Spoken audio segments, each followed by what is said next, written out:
Welcome back to the Transform Your Mind, Transform Your Life radio, podcast, and television show. I'm your host, Life Coach Marina Young, and sitting in the guest chair today is Bob Doyle. Bob is a law of attraction expert and coach, and I'm really going to enjoy our conversation today because I love the law of attraction. You know, we shouldn't be doing anything else other than trying to attract their desires to us.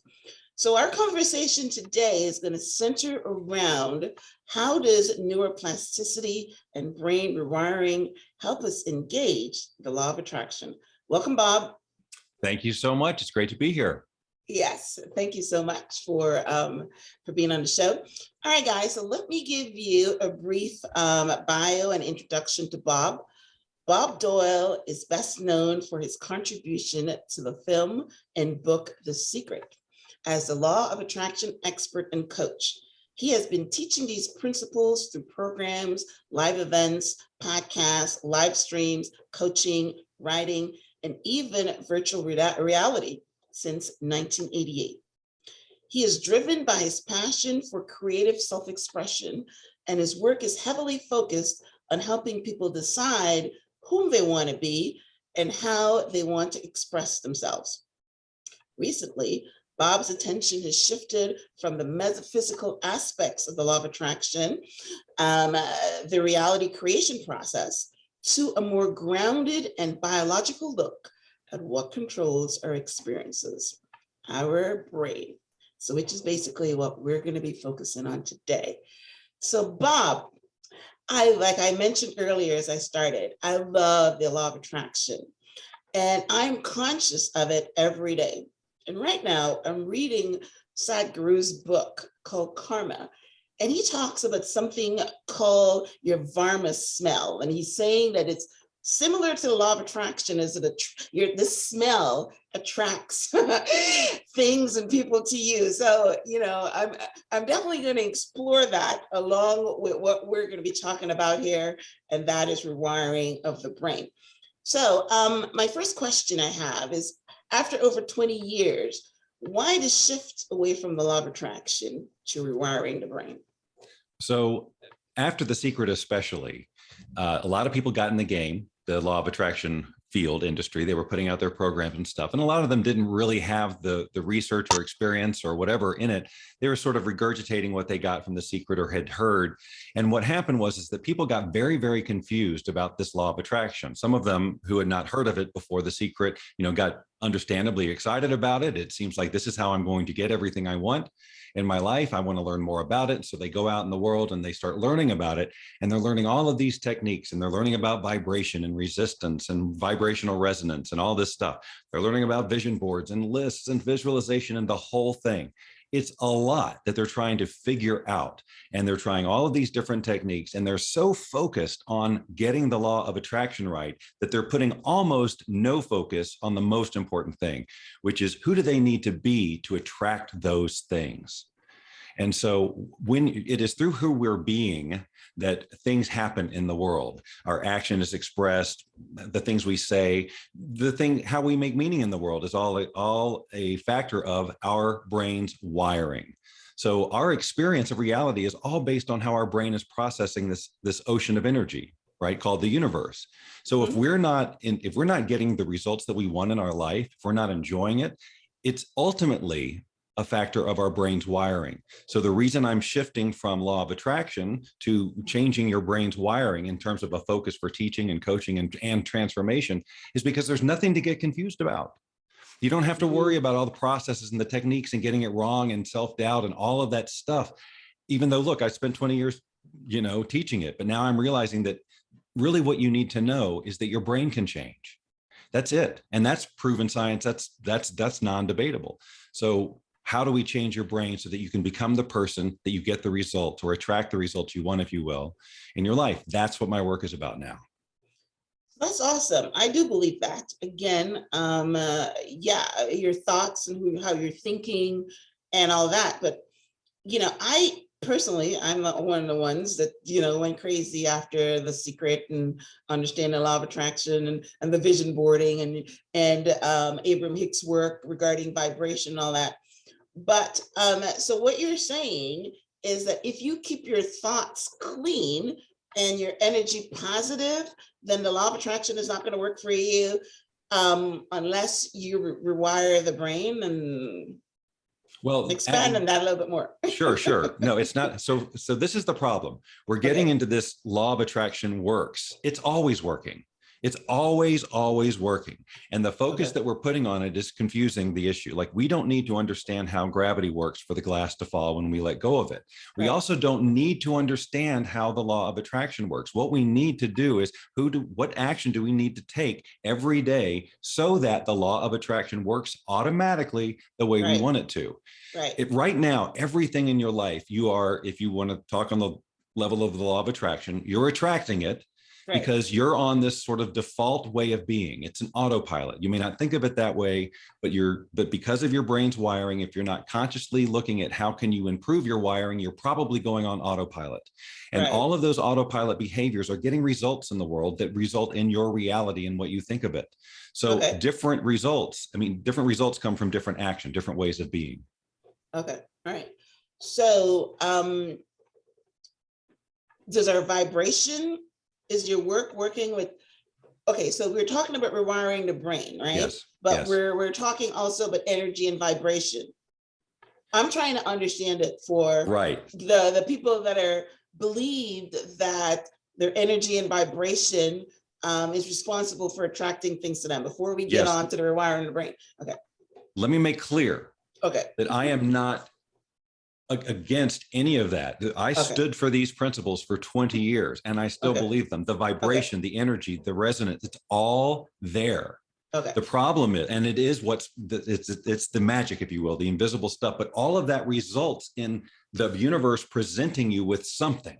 Now you have to act. What you've been presented, what are you going to do with it? And with that action that you take will, yes, of course, affect your vibration and send out the stuff, all the cool law of attraction stuff. But if we focus so much on the magic issue or the invisible issue or our energy, we're not putting our attention, we're not rewiring our brain. Got you. I understand you now, right? So you're talking with source, right? The source of all this, instead of running off and looking at the process, you're talking about the source. All right, so that's a good segue into how does rewiring our brain help us with manifesting in the law of attraction? Right. So right now we're manifesting totally on autopilot for the most part. Most people are just, whatever they're manifesting, it's because of their autopilot wiring and their behaviors. So if we want to manifest something different, then we have to focus on changing the wiring within us that will create the action that will get those results. Okay. So rewiring is fundamental. The whole premises of this whole conversation is that permanent transformation, personal transformation, does not happen unless the brain is rewired. Anything less than that, and it's temporary. And we've all experienced that. We go to a thing, we're excited, we have a great week. But if we're not consciously reinforcing all of that, and we're allowing our old triggers to take us back into our old patterns, then we're not going to grow new neural pathways. They're going to be in a permanent place that's going to create new autopilot behavior. Yeah, there's a Bible verse about that, you hear it, and some things falls on hard ground and gets blown away right away.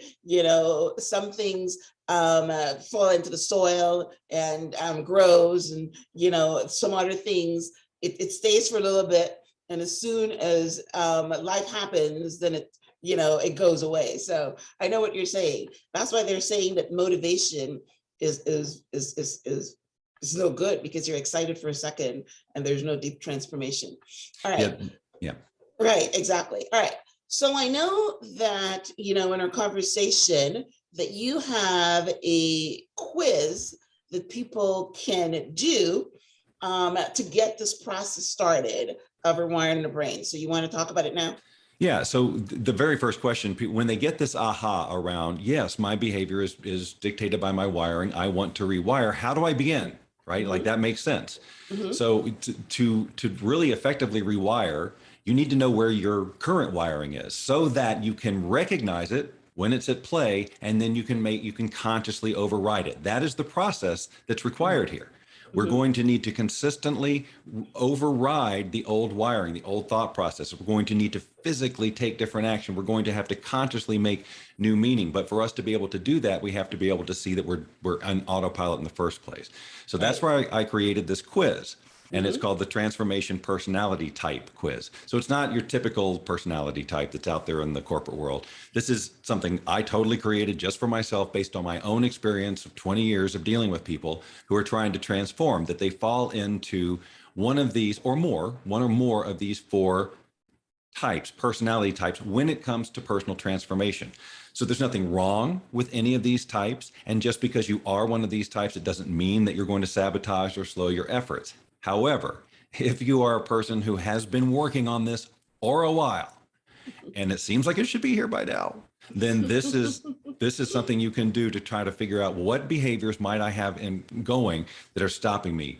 So the quiz identifies the types. It explains the behaviors that type has that can cause self-sabotage, and then offers very specific, here's what you can do instead.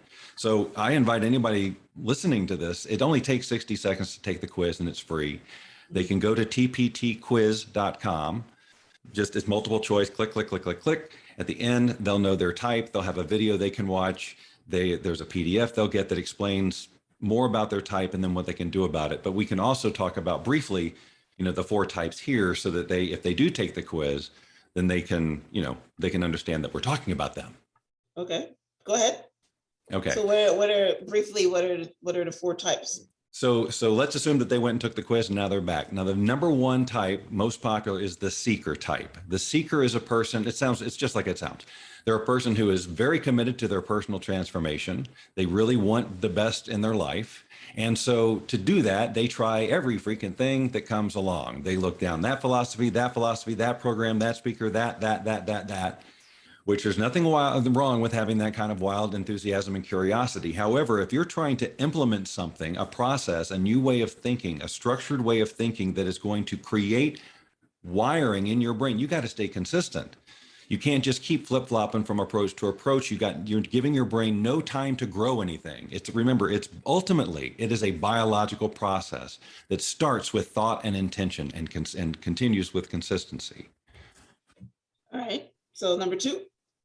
So the number 2 would be the skeptic, which is what I would have tested for had this been around 20 years ago. The skeptic is a person, again, obviously wants the best in their life, but maybe they've been burned a few times with this, or things didn't show up the way they thought, and they made that mean that, oh, nothing really works for me. So the skeptic, while committed to transformation, generally looks at an opportunity to change. And the question they have internally is, why won't this work for me?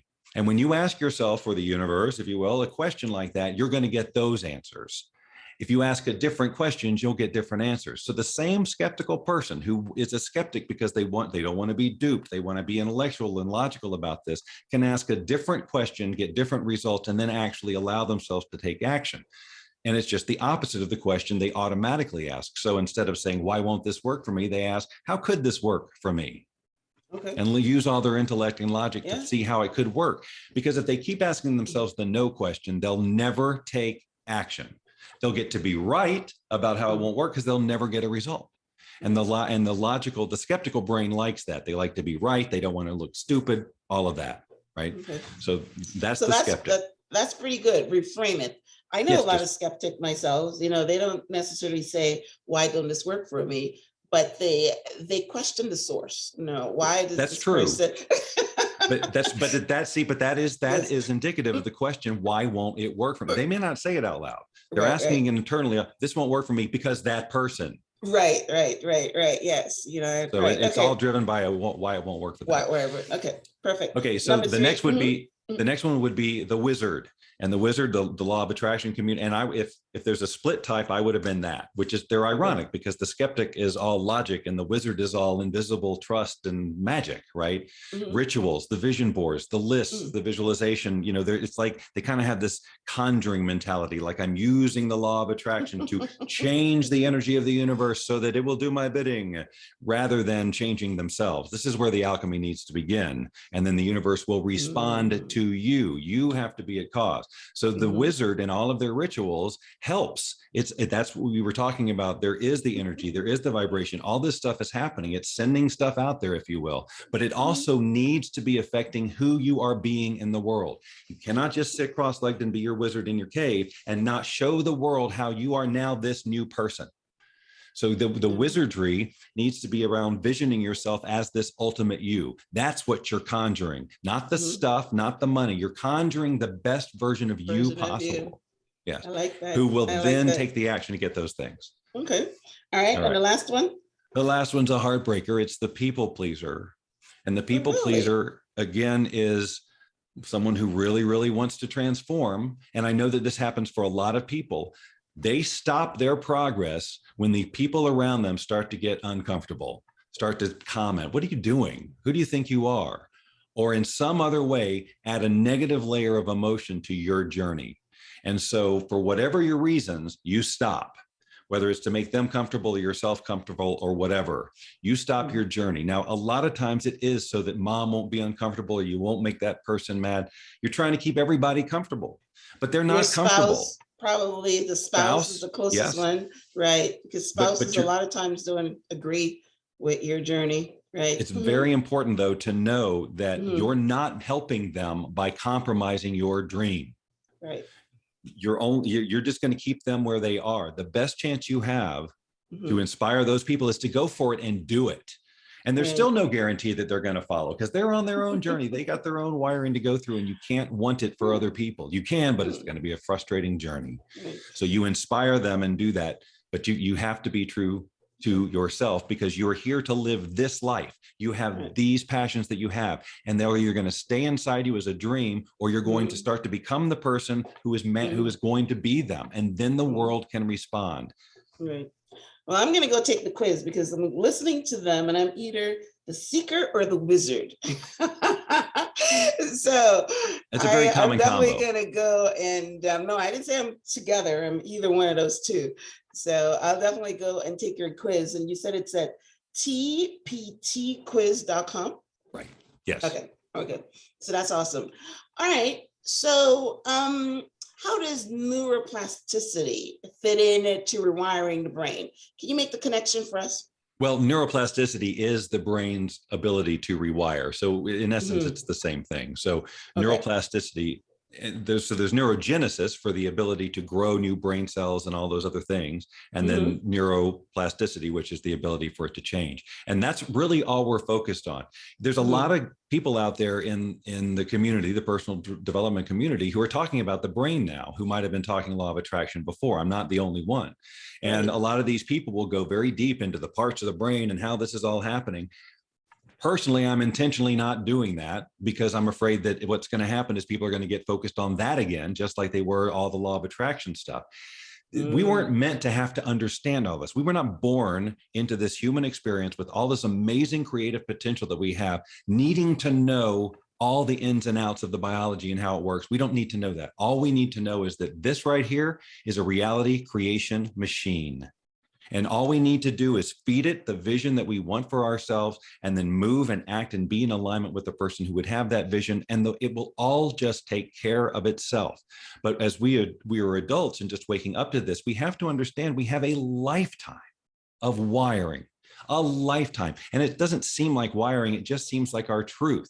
And so anything outside, radically outside of our truth, we're going to have conflict with it. It doesn't fit into our normal paradigm, but we can look past that and see that in the world, there are people who have the success and the things that we want. It is possible, but they are being something different. We don't have to be them, but there is certain action that they are taking, certain ways of being that they are, that have brought them those results. It's not magic. Yeah, it's the result of logical action that you're taking. Yes. So, you said something earlier that I want to, connect the dots. because you're talking about rewiring the brain, but that can also be the same thing as reprogramming. You know, we're talking rewiring, reprogramming, and we're all programmed. You know, they're saying by the time we're 7 years old, you know, things, you know, our environment and, you know, our parents have programmed us. So when we're programmed, in order to erase the tape, then we have to rewire. So, you know, bring us down into, you know, someone's listening and, you know, they have a desire, and you're right. You start out by saying, you know, this thing should have been here by now, and it's not. So whatever they're doing, they're seeking, they're going everywhere, and they're looking for stuff, and, you know, and it's not working for them. So once they take the quiz and they understand one of their archetypes or their personality types, you know, give us an example of how they would then start to rewire their programming so that they can get the results and manifest what they want. I know that's a long question, but that's okay. I know I'll you try and get to them. Right, right. Yeah, I'll get to them. So just to recap what you said, yes, we get programmed pretty strongly in that first 7 years of life because we're just saying yes to everything. We don't have the cognitive ability to assess and evaluate, hey, is this good for me? Is this a positive thought? Is this a negative? Is this limiting in any way? Is this going to affect me? We don't have that. So yes, we're totally at the mercy of the input of our parents and society, wherever we go to school, the television we watch, it all just goes in. And it's in there, but it's not necessarily permanent, but it is the tougher stuff to change, but it can change. But how did it get there in the first place? Repetition, same stuff over and over and over again. So all we have to do to change it is repeat new stuff. But that's the thing. It's like, it's going to be really uncomfortable at first because our wiring is what it is. So we're going to feel it. It's going to feel uncomfortable. And that's why people stop. It's just like, this is too uncomfortable. It's going against what I believe, blah, blah, blah. And so, and depending on how their personality. Are you talking about affirmations? Well, affirmations are a part of the process. Well, for example, if a person starts affirmations and their intellect is telling them that what you're saying is not true, right? It feels kind of weird, right? It feels like you're lying to yourself. It feels kind of uncomfortable. And a lot of times that will stop people from doing the affirmations, but because they don't really understand that what they're doing with affirmations is literally a rewiring process. It's a biological process. And affirmations aren't going to work if you do affirmations for 30 minutes and then the rest of the day you go right back to the same autopilot responses, because there's not enough time. You're not giving enough time and energy to the new thought. So it has to be a throughout your day type of thing. Your life has to be a living affirmation. Now, you're going to have, as you start this process, you're going to have resistance. It's going to be difficult. You're going to have the challenges. So the work I do with people is helping them, recognize those challenges, help sometimes before they occur, like knowing if they've got their day ahead, that they're going to meet this person or have this situation. If they know now what their autopilot response is, we can have them use this brain of theirs to visualize a different way of being than they normally are in that situation. And they can rehearse it again mentally and again and again and again with all the emotion. And this is where, all this stuff you hear about, your subconscious doesn't know the difference between what's really happening and what's imagined. So right. You're actually you can create the you can start the neuroplasticity by just repetitively visualizing. So now you're out in the world, the thing happens, you've rehearsed it, you can now be a different way.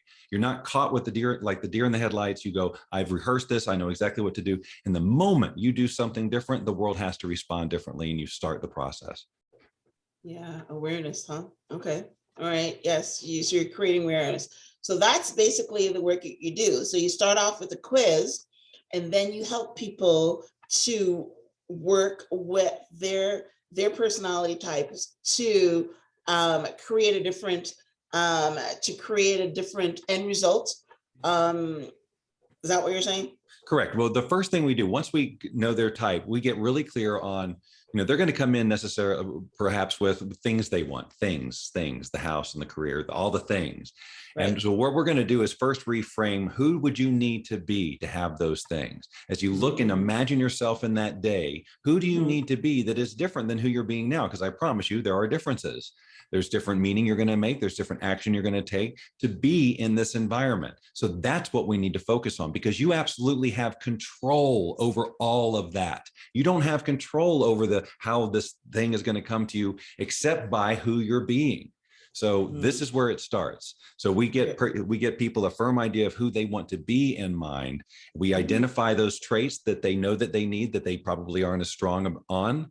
And we get intentional about, basically shining the light on those things so that in the moment, throughout their day, they can take different action in the moment. There's just no other way to do it. You have to send in new thoughts and take different action repeatedly. So what we do is we try to make it fun. We have point systems, we have community, we have all of these, daily checkpoints, because what I learned, and we have the personal development industry has an abysmal success record.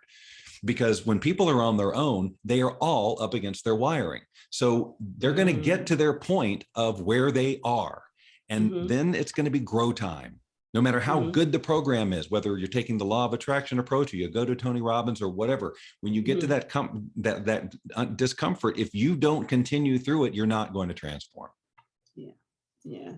Like one of Tony Robbins' statements, you run away from pain and towards pleasure. So anytime it gets uncomfortable, you have a built-in resistance. But yes, you've got to be like the bodybuilder. You don't build the muscle unless you push through the pain. And most people, have to see like me. You have to see that the pleasure on the other side of the pain is better than the pleasure you're running back to, which probably isn't pleasure, it's comfort. Comfort, right? Get out of your comfort zone, right? Yes. Okay.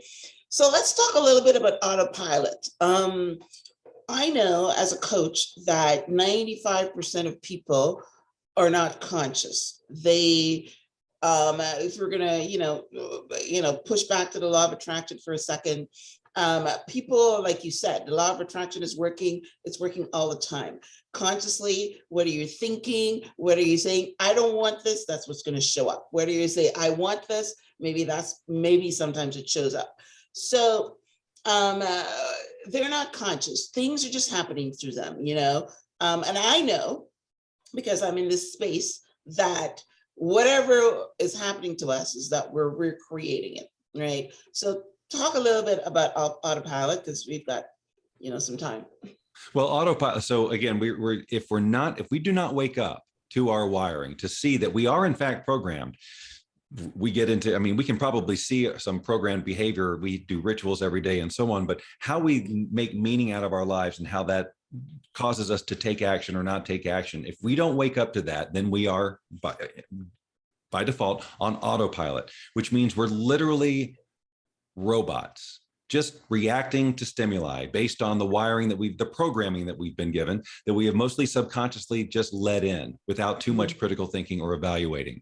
So now everything we're doing is on autopilot for the most part, even though sometimes it feels like we're making a conscious decision. What is driving that decision? It's probably some unconscious wiring that hasn't been properly evaluated, especially if it is in some way limiting you from moving forward toward your dreams. So we're all running on some sort of autopilot until we realize that we are and start being conscious about it.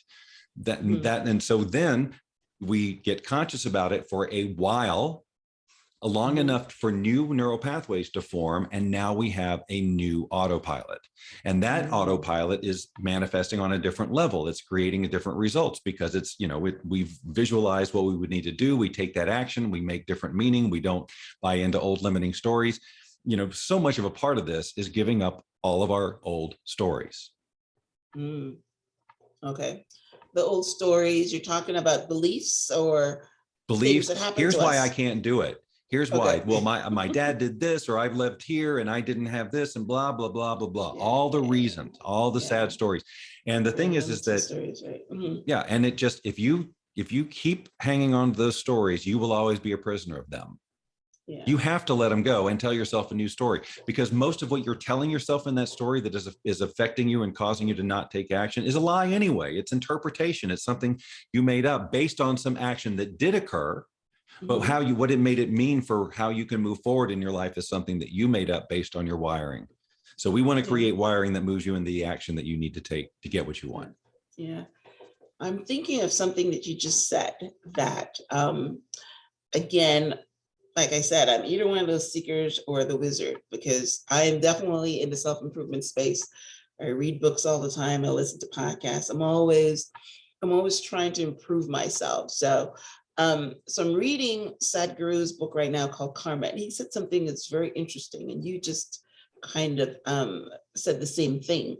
He said that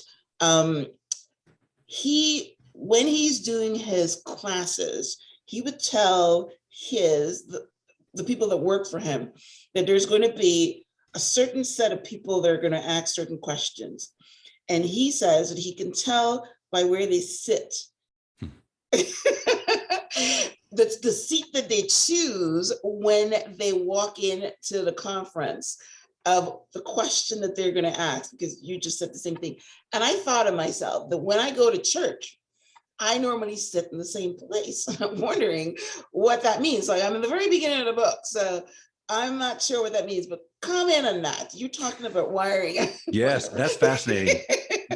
Behaviors like that's actually a really great example. And that, because where you sit in a place like that, and I've been to events like that, where especially if it's like going to be transformative in nature and you don't know what's coming down, you don't know what the involvement's going to be, you don't know any of these people, where do I sit? Do I sit in the front? Do I sit on the side? Do I sit by the aisle? Do I sit? There's so much freaking psychology going on with that decision, right? Do I leave a space between the person? How many chairs do I sit? This is the stuff, and it's all individual, and it's all based on wiring. How social are we? How comfortable are we with other people? How much do we believe in ourselves? How much confidence is there? I mean, it's crazy, and it's all wiring. Yes, that's what he said. So because of that wiring, he says that you can predict the questions that they're going to ask. I like that. That is, I am going to look at crowds in an entirely different way and start taking notes. I really like that. I really like that, because I get it. Yes, there'd be some psychology, and a certain type of person would sit in a certain type of place. Yeah. So like I said, I'm one of those people. I sit in a certain place, and I have to figure out what the heck my wiring is saying on that. I never sit in the back though. So. Yeah, that's too obvious. They come after you there.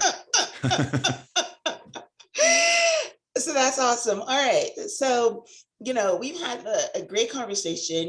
We talked about the fact that everybody is trying to attract something. And if they're a seeker, then they're going to be, looking at the law of attraction and looking at the process, what they want to manifest. They're going to have the vision boards. They're going to thinking about their vibration and all that kind of stuff. But what you're saying is that if they don't work on the brain, they don't work on their thought process, they don't work on fixing them, how they're showing up, they're pre-wiring so that they can rewire their brains, then they're not going to manifest what they're wanting, right? For a lot of people, honestly, all of the process is a distraction. It's just they have not yet fully formed who they need to be, so they're afraid of it. It's a big unknown. And so they're hoping that this process will somehow just everything's going to work out. They don't have to look at the tough stuff, or, it's just like, well, I'll just keep doing the process. I'll just keep working on that's why people will wait. They'll learn about the law of attraction and celebrate 3 weeks later when they manifest a cup of coffee, when they could have just gone and bought one. Right. Well, it teaches you to start with the small stuff.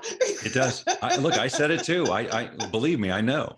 But what I'm finding is that people can come and work with us, and they can have a result day one, because all they have to do to get a result that is going to make a lasting change in their life is to make a different choice in a situation where they have habitually been in robot mode, basically. That is the beginning of consciously taking control and living consciously and really truly being awake in your life. Right. Yes. Consciousness, awareness. Yes. Beautiful. All right. So, how can listeners and those watching on TV get in touch with you? Talk a little bit more about your program and what you offer, and how you help people rewire their Sure. brain. Sure. But, Well, the quiz I like is a good front door to everything, because then I know, we all know where we stand. Like, I know how to help you, and you know how you could use some assistance. So that is a good way to get to, and also you get familiar with how I teach, how I talk, how I connect, how, whether we vibe, right? So after you take the quiz, you'll learn about our Boundless Living Challenge, which is where I do the work I do with people. It's an online community. They have 45 days of new content every day that's real short and concise. They know exactly what to do every day. They have tools to deal with the emotional spikes that come with all of this rewiring process. They have coaching on a regular basis. All the things I know after 20 years of coaching people actually helps people make a change is in there. If they just want to know more general stuff about me, there's meetbobdoyle.com. That's just sort of my website. You can get to the quiz from there as well. But you can also see how I coach and train and some of the other stuff that I'm doing out there. So your challenge is called the Boundless, and that's boundless, like no bounds, boundless, boundless living. Boundless living. All right. And I'm assuming that that's on both websites, the tptquiz.com as well as meetbobdoyle.com. Yes, you can also go to boundlesslivingchallenge.com, but you actually get a better deal on the challenge if you go through the quiz. Okay. All right. Got you. And you start out stronger anyway. It's much better. You're going to have to take that quiz at some point anyway. Right. Because we got to know where you're at. Yeah. I love it. Like I said, I'm definitely going to take the quiz because, again, I always like to know who I am. When am I showing up? Yeah, it's valuable. It really is valuable stuff, because you can ignore it. You can ignore it. Like once you know, you can't unknow. You're going to recognize the behavior. And in that moment, you can go, okay, well, here it is. What am I going to do here? And the chances are very good you will do nothing unless you are absolutely committed to why you're going to do something different. You know why you're going where you're going. You got to make your vision non-negotiable. Yeah, that's good. I like that. All right. And what are your social media handles? So Boundless Living, you can find me on Facebook at facebook.com/boundlessliving. That's my personal site. Actually, I'm so easy to find. Just search me. I'm all over the place. There's Bob Doyle from this. Right. Bob Doyle. Bob Doyle from The Secret on Instagram. And I've got a couple of different YouTube channels out there. I would if you just search Bob Doyle Secret, you're going to find more than you can possibly. Yes, you've been around for a long time, right? So we've got a few minutes. Tell us about how your The Secret and how that came about, and Sure. I know you're saying that you don't think it works, but no, that is not absolutely not what I'm saying. Not at all what I'm saying. The law of attraction, as I said, is very powerfully at work in our lives. And some people can go the law of attraction route, all the traditional stuff that we've been talking about, and get great results, but it's going to be based on their wiring, how they get results. So the only reason we're having this conversation is for the people who are not getting the results, because there's something else going on. So if the ritual, if the process of LOA isn't working for you, let's just go right to the brain changing. That's all I'm saying. Absolutely not saying The Secret doesn't work. That would be. Okay. All right. Well, I'm glad I circled back and clarified that. So tell us a little bit about that project and how that worked for you. And all right. So I started my professional career as a broadcaster in radio. I knew from being a small child, that's what I wanted to do. My dad was in broadcasting. That was it. And I graduated college and I was in radio for a while, and it ended up not being the outlet for my personal creative self-expression that I wanted it to be. So I started jumping around from career to career going, oh my God, what do I do? I always wanted to do this. And now I'm feeling like it's not what I want to do. So it was that search for meaning, if you will, a search for a career that I could love and express myself creatively and probably be my own boss, because I'm not a very good employee, because I got issues with creative control. I got to do it, So I knew that entrepreneurship was probably my way, but nothing I was doing was working. And that's what led me down the sort of metaphysical path, which is where I eventually learned about the law of attraction, had some aha moments around my own limiting thoughts and beliefs, was able to do some of the basic law of attraction stuff like vision boards to sort of change that, get results, put together my first Wealth Beyond Reason program, was the name of it. And I wasn't even the expert in that. I was facilitating other people's information. But then one day I made a decision that I didn't want to just be a facilitator. I wanted to be the person to make the difference. And in that moment, this is why being who you're going to be makes all the difference. When I made that decision, not that one day I'll be that. And when I work real hard, one day no, I'm going to be this now. And when I started being that, talking like that, making meaning out of that, taking the action that that person would, that's when all the downloads came. My program exploded into this huge encyclopedia of law of attraction information, where it was 95% me, 5% the people who had originally contributed. And about at its height is when Rhonda Byrne, who created The Secret, was out in the world looking for law of attraction information. So she found my program. So that's how she found me. I think that my voice, which is sort of a grounded, as science-based as we can get a look at the law of attraction. You have to understand, I was very, very passionate about this and teaching it. And I still am. It's just now I'm more committed to people getting results than to getting the ins and outs of law of attraction. So, but that my message was so in alignment with hers at that time that it was just, I was a natural fit. And that's how that all happened. Amazing. So then you got more famous after The Secret, I'm assuming. I got more famous. Yeah. Well, let me put it this way. I know a lot more people have seen my face, but I do not, and never was ever stopped on the street or anything like that. No one ever recognized me from The Secret. Okay. All right. Well, that was great. Normally I ask that question in the very beginning. I'm not sure how we missed that. So I'm glad that I asked it in the end.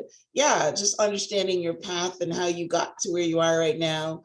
So that's beautiful. Everything that you've said resonates with me. Like I said, I'm in this space. I'm in the law of attraction space. I am in the self-improvement space. I am in the brain rewiring. I listened to Deepak Chopra yesterday, all the people, I listened to everybody. And he was talking about the soul. So I'm in the understanding the soul and the energy and all of those different things. And yes, hopefully, hopefully I'm rewiring and getting rid of some old programs as I am doing that. So yeah. I think it's great to study it all. I mean, it's very satisfying to understand all of these aspects of spirituality, but it's got to move us into action. We can't just be consuming it, because the universe needs us to cycle that information into something so that we will manifest the life, because we have to remember that we are an extension. We are a physical extension of the universe. The universe wants what we want, which is a spectacular life. And that's why we have been born with the ability to create it. And any other message we're sending ourselves is a lie that we've created or has been implanted in us. Yes, very true, very true. Like I said, yes, inner engineering from Sadhguru, great book, talking about karma, all these different things, Deepak Chopra, listen, these are all the people that I listen to and whatever. And so now I'm going to start, listening to your YouTube channels and understanding your message and trying to connect with your philosophy on the brain, because the brain is powerful. I would definitely go to the Instagram channel for that, because the YouTube stuff is more law of attraction from a long time ago, and the Instagram stuff, you go to the Instagram TV, then you'll get a lot of this stuff. Instagram TV. Okay, awesome. All right, so that's great for our listeners too to understand. Yes, if you want to really connect with Bob on rewiring the brain, as well as his teachings on the law of attraction, you can do them both, combine them both, like he says. So that's great. So listen, Bob, thank you so much. I can tell from the tone or the speed and the type of this interview that you had a publishing radio background. Yes, and I've done a couple of these conversations, as you might imagine. Yes, very succinct, to the point. Yes, so beautiful. It was definitely a pleasure talking to you. Again, one of the reasons I do this is that, I learn from my guests, all the time. And thank you for, expanding my mind on if you're trying to manifest and you're doing all the processes and it's not happening for you, then you need to go and look at your rewiring, look at your programs, be who you want to be be who you need to be in order to, get the success that you're looking for in any area. So I love that. Thank you so much for sharing your wisdom and knowledge with my listeners and those watching on TV. Totally my pleasure. You're very welcome. All right, guys. Well, listen, thank you for tuning in to the Transform Your Mind to Transform Your Life. This was definitely a topic, rewiring your brain, transforming your mind. You know, it's all in the same bucket. And as Bob talked about, yes, when you transform your mind, rewire your mind, then you will transform your life because you will get to the end destination. So for those of you who are regular listeners, you know that you can get a transcript of my conversation with Bob on the show page, which is blog.myhelps.us. If you are listening to this on iTunes, definitely would appreciate a rate and review because I bring you quality guests like Bob on a weekly basis. So once again, thank you for tuning in.